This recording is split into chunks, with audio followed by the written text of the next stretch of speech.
सांगली जिल्हा परिषदेच्या उपाध्यक्षपदी ऋषिकेश लाड यांची निवड झाल्याने कुंडलमध्ये कार्यकर्त्यांचा मोठा जल्लोष। अत्यंत चुरशीच्या व प्रतिष्ठेच्या झालेल्या या निवडणुकीत काँग्रेस पक्षाचे ऋषिकेश लाड यांनी उपाध्यक्ष पदावर बाजी मारल्याने कुंडलसह कुंडल जिल्हा परिषद गटात काँग्रेस कार्यकर्त्यांनी गुलाल उधळत व प्रचंड फटाक्यांची आतिषबाजी करत डॉल्बीच्या तालावर नाचत विजयी उत्सव साजरा केला।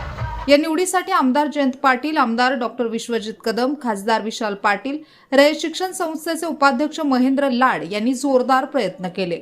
अत्यंत चुरशीची व प्रतिष्ठेची झालेल्या सांगली जिल्हा परिषद अध्यक्ष उपाध्यक्ष निवडीच्या निवडणुकीत अखेर महाविकास आघाडीने महायुतीवर विजय मिळवत सांगली जिल्हा परिषदेवर महाविकास आघाडीचा झेंडा फडकवला आहे।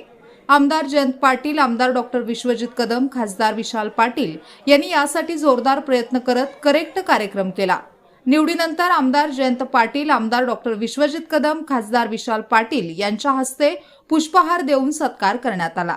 अध्यक्षपद वाळवा तालुक्यात तर उपाध्यक्षपद कुंडल जिल्हा परिषद गटातील काँग्रेस पक्षाचे ऋषिकेश लाड यांना मिळाल्याने कार्यकर्ते यांनी फटाक्यांची आतिषबाजी करत गुलाल उधळत डॉल्बीच्या तालावर नाचत आनंद साजरा केला। निवड झाल्यानंतर जिल्हा परिषदेतून बाहेर येताच आमदार डॉक्टर विश्वजित कदम व नूतन उपाध्यक्ष ऋषिकेश लाड यांना कार्यकर्त्यांनी गुलाल लावत खांद्यावर उचलून घेऊन जोरदार घोषणाबाजी केली। निवडीनंतर नूतन जिल्हा परिषद उपाध्यक्ष ऋषिकेश लाड यांनी आपल्या आई स्वर्गीय भारतीताई लाड यांच्या फोटोचे पुष्पहार अर्पण करून अभिवादन करताच त्यांनी आपल्या अश्रूंना वाट मोकळी करून दिली। यावेळी महेंद्र लाड यांच्यासह सर्वांच्या डोळ्यात अश्रू तरळले। माजी जिल्हा परिषद सदस्या व ऋषिकेश लाड यांच्या काकी सौ शर्मिला राजेंद्र लाड व परिवारातील इतर महिला सदस्यांनी त्यांचे औक्षण केले।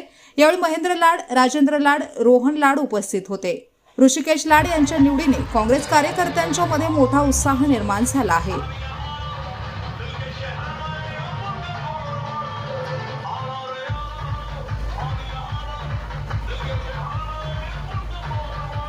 स्पीड न्यूज मराठीसाठी सचिन लडगे, पलूस।